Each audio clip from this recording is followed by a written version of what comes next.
After we have done specific product research and we have the exact product that we want to put on Amazon.com, we have to get it made. So the website that we use is going to be Alibaba.com. So in this video, I'm going to give you 5 easy and simple steps to follow to have the highest success rate using Alibaba.com to get an amazing product made, and exactly how we do this entire process. Now, with that being said, the first tip is who we're contacting and specifically how many people we're contacting on Alibaba to have the most success.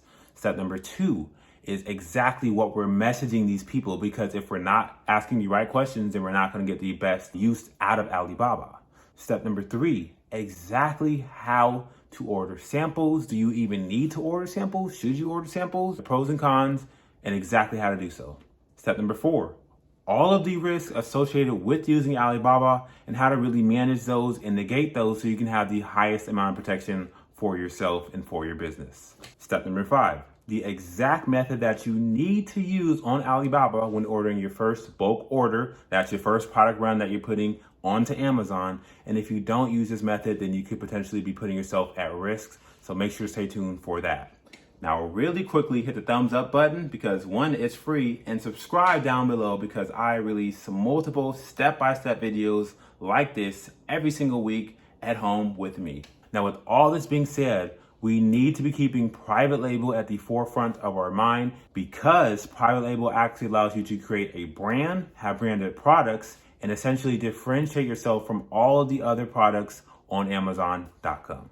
Now, all Amazon sellers use Alibaba.com. Now, why is that? It's because on Alibaba.com, we can get the product sourced in China, and we can work with suppliers, trade companies, manufacturers to make our exact product, make it better, to private label that product, and to essentially get it on Amazon for a fraction of the price that we're selling it for.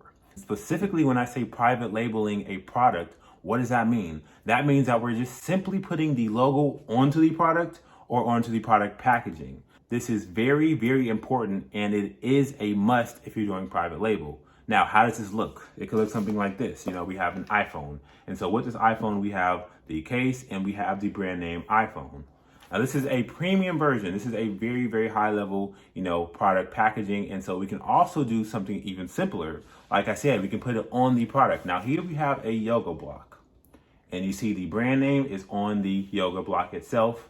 And we also have the brand name on the yoga bag right here. Very simple, a very simple mesh bag. Either way, it needs to be on the product packaging or on the product itself. All right, guys, so we're on Alibaba.com, and this is where we actually put our specific product into Alibaba to search for it. And then once we search, we'll have a bunch of manufacturers, a bunch of people who are actually making this product, who can potentially put our label onto the product, improve the product, and really make us a product that's going to stand out on Amazon. So that's very, very important to note. The first thing that we have to do is type in a keyword. So I will just go to my history, which we have a dog harness. And so specifically for this, once we hit search, what we want to do is come straight away to the supplier types.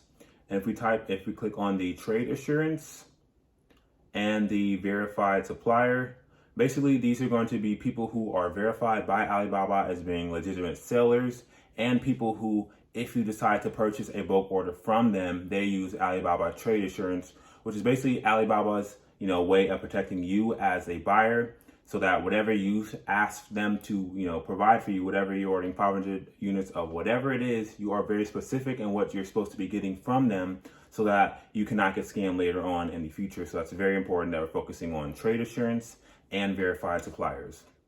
Now, it will basically show you that it put those into the filter, and now all these people that they have are going to be verified, as you see right here, and are going to be using the trade assurance. So that's very important.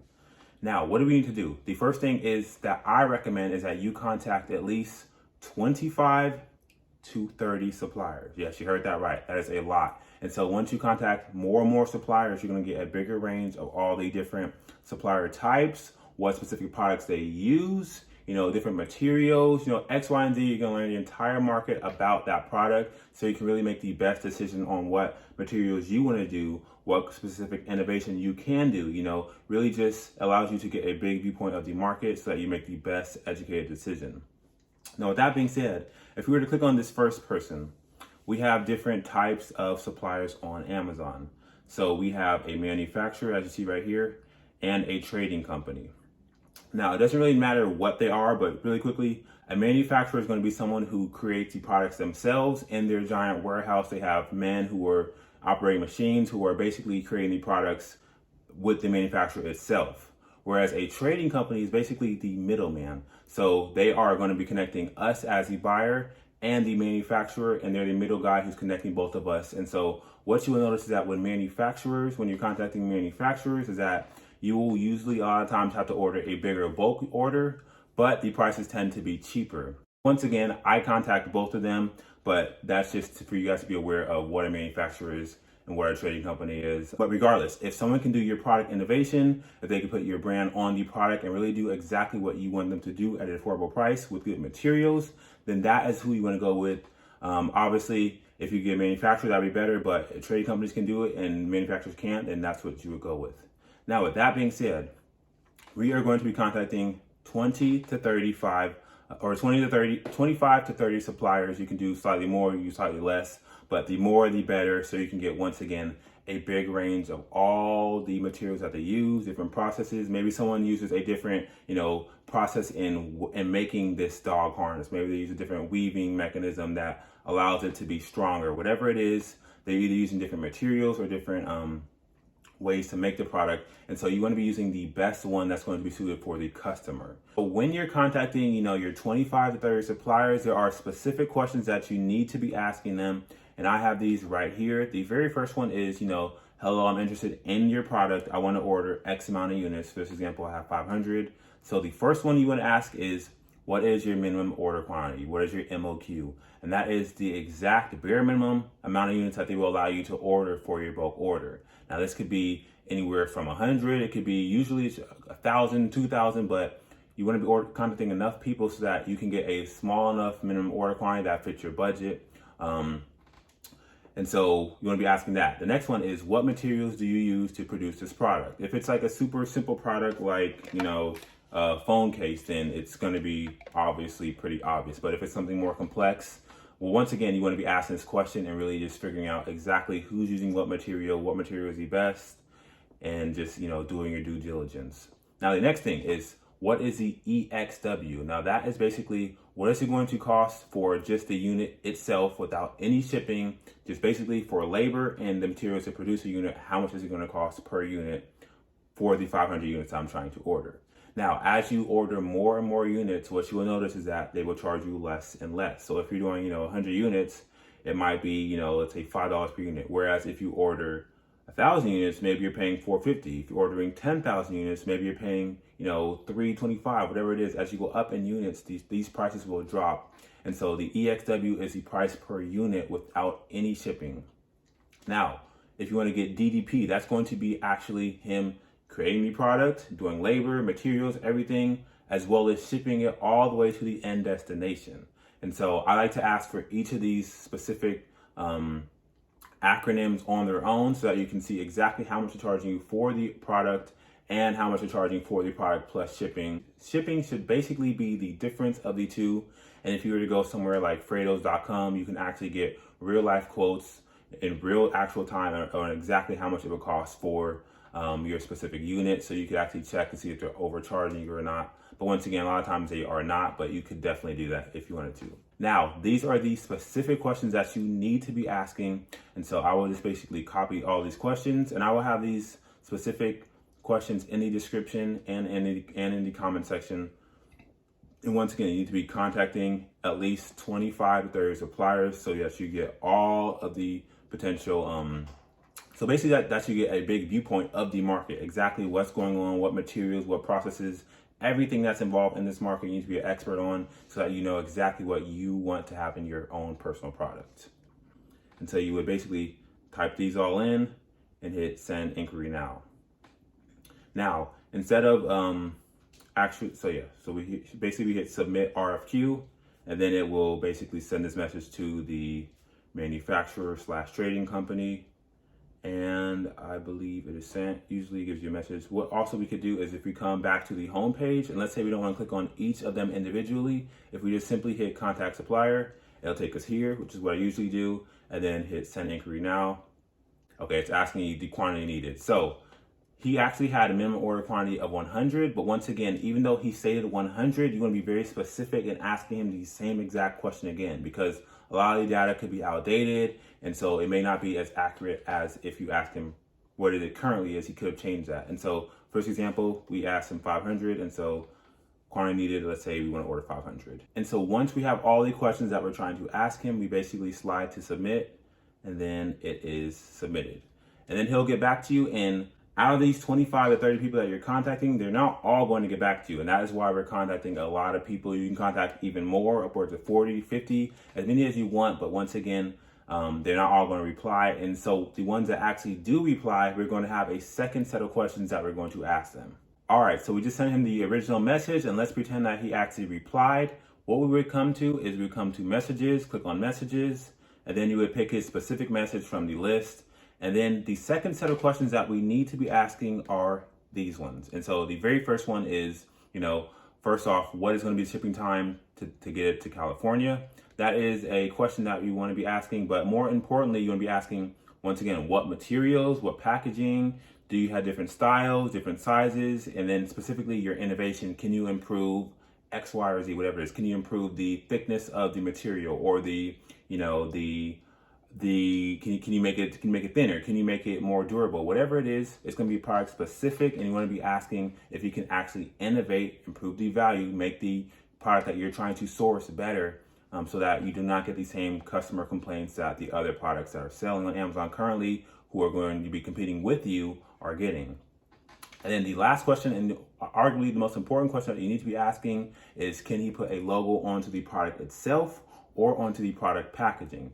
Now, this is very, very important, and just straight out essential if you're trying to do private label. He has to be labeling your product itself or the product packaging, so that you can have your brand and build your brand of products that you're going to sell on Amazon. And so once again, we would just copy these questions. Let me undo that. We would just copy these questions and then ask him these questions. Now, these are going to be asked to the people who respond.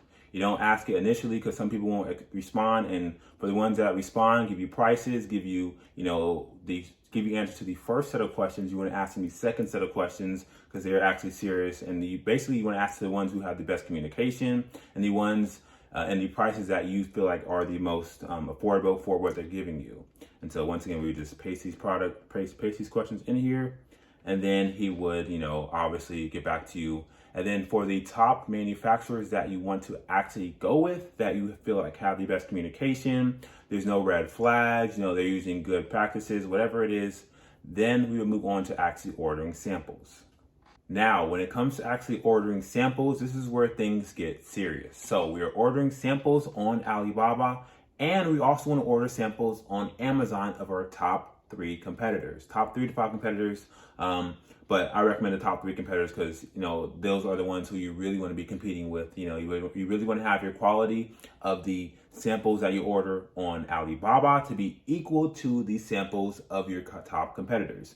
Now, if you order Alibaba samples and your competitor samples, and the Alibaba samples are down here when your competitors are up here in terms of quality and what they're offering, then you need to improve, and you need to go with a supplier who can actually get the samples up to par. Now, a lot of times these samples will be pretty equal. And so once again, you want to be making sure that that is the case, though, and that you're ordering samples from competitors and Alibaba manufacturers.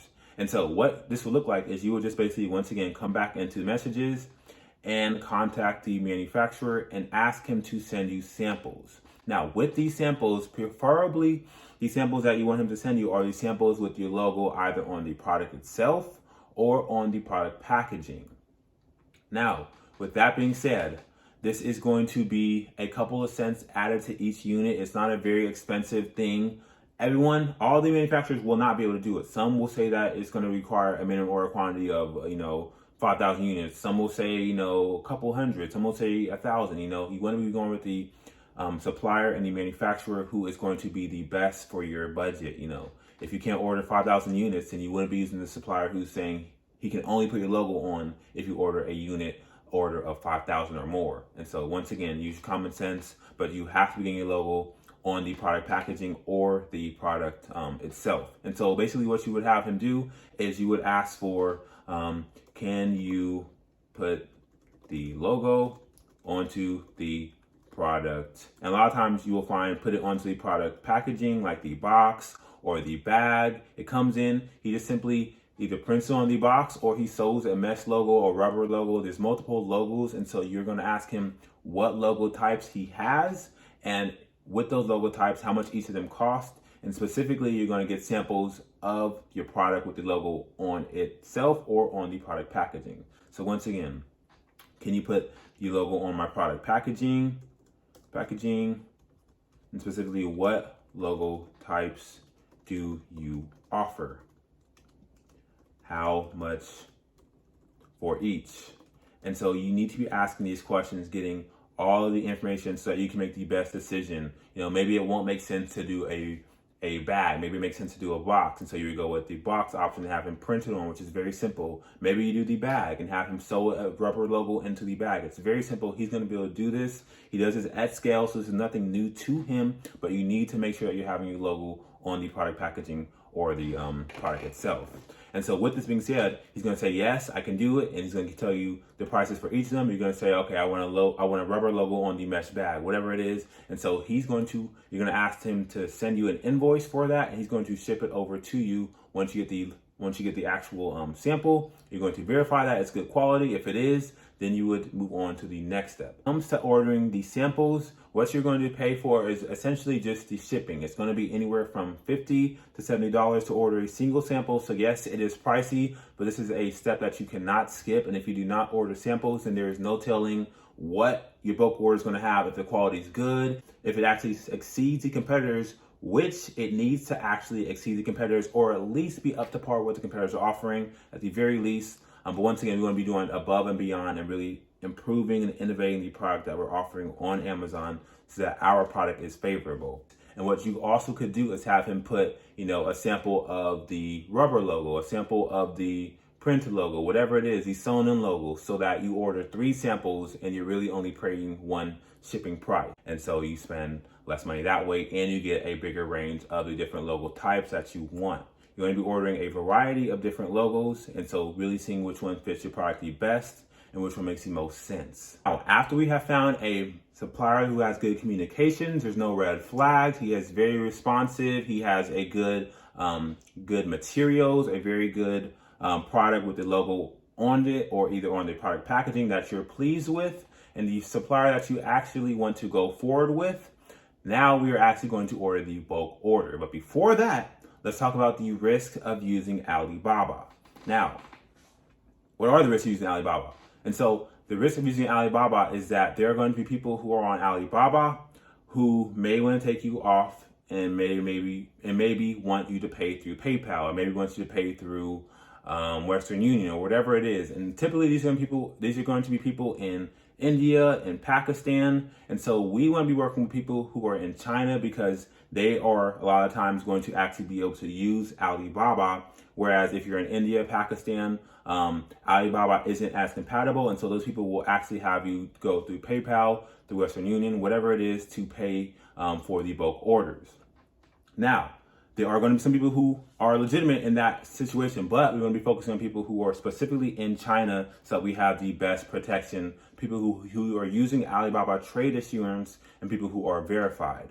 About trade assurance, the next step is going to be being very descriptive in what we're actually ordering. So for our bulk order, we have to be very descriptive. So here's what Alibaba trade assurance covers. It covers exactly what you order. And so when you're being very specific with what you're ordering, there's no way that you can get scammed or that you can lose money and that people are going to scam you. A lot of times that manufacturers actually really want your business. All the time they really want your business that I've seen, because you making money and you reordering from them is actually helping them grow further than them trying to scam you and being kicked off Alibaba. And once again, if they're verified, if they use trade assurance, and they're not doing that anyways, or else they wouldn't be in that position.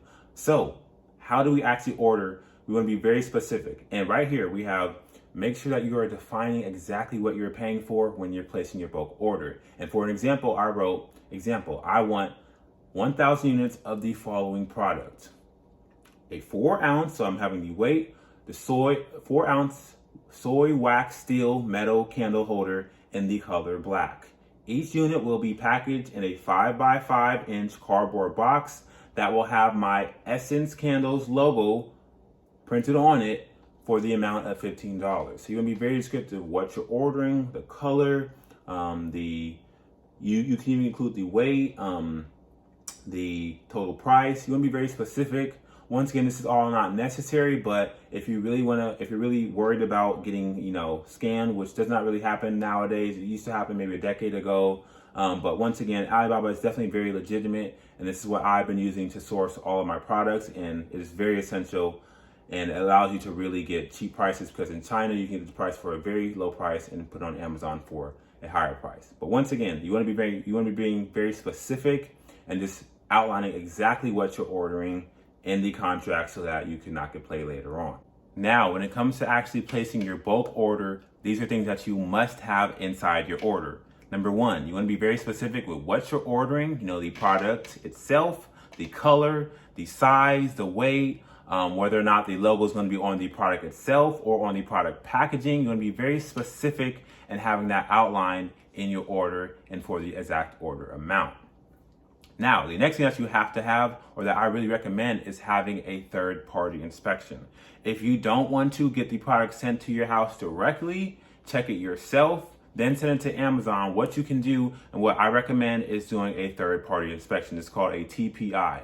And so this is where someone in China is going to come to the warehouse where your manufacturer is making your product in, and they're going to actually check off whatever you have on a checklist, X, Y, and Z, of exactly what your product should have in it. And if it does not meet the standards that you have, then they are going to fail the checklist, and so they're going to have to redo your order and really make it up to par to what you're actually ordering. That is very important. If you're not going to have the unit shipped to your house yourself, which you definitely could do, and that actually is what I did for my very first product. We had the unit sent here, and we checked it ourselves, and that is what allowed us to actually have the confidence to send it to Amazon and start the business. But once again, it's not necessary, it's not essential, but you definitely could do that. But if you don't do that, make sure you get a TPI, third-party inspection, to make sure that your units are in sellable order to actually send to Amazon. Now, the final thing that you need to make sure that you're not doing when placing the bulk order is paying more than 30%. Now, this is the basically universal amount that is expected for you to pay as a buyer of goods, is around 30%. And so you'll pay this through Alibaba Trade Assurance. You'll pay 30% up front, and you will pay the 70% once the units are done. Now, once again, 30% is very common. And so if your manufacturer is trying to have you pay 50% up front or 100% up front, then I would definitely move on to somebody else who is not going to be charging those outrageous rates. But once again, most of the Chinese sellers on Alibaba, this is very standard. It could even be sometimes it could even be 15%. But once again, I wouldn't recommend anything more than 30%. So I really hope you guys got value out of this video. Once again, we covered who exactly to contact, how many people to contact, exactly what you should be mentioning each of these people during your due diligence to really figure out the best product for the price, exactly if you should be ordering samples, which you definitely should be ordering samples from Alibaba and from the competitors on Amazon. Next, what were the risks associated with Alibaba? And the final one, how to place your bulk order once you're ready. Now, with all this being said, this is not a quick process. This can go on for a couple of weeks back and forth. Samples take, anywhere from 1 to 2 weeks to order, and then you might be going back and forth to make sure that he, fixes X, Y, and Z about the sample, really improves the quality, whatever it is. You're going to be, this process is going to take, it could take anywhere upwards of 1 to 2 months before you actually are ready to order your bulk order. That is very normal. Do not worry. Do not get super, unmotivated, but just make continual progress in this process and really take actionable steps to move forward and get your units sourced and put onto Amazon.com. Now, really quickly, hit the thumbs up button because one, it's free, and subscribe down below because I release multiple step-by-step videos like this every single week at home with me. Now, make sure that you're taking action to source your product. With all that being said, I will see you guys in the next video.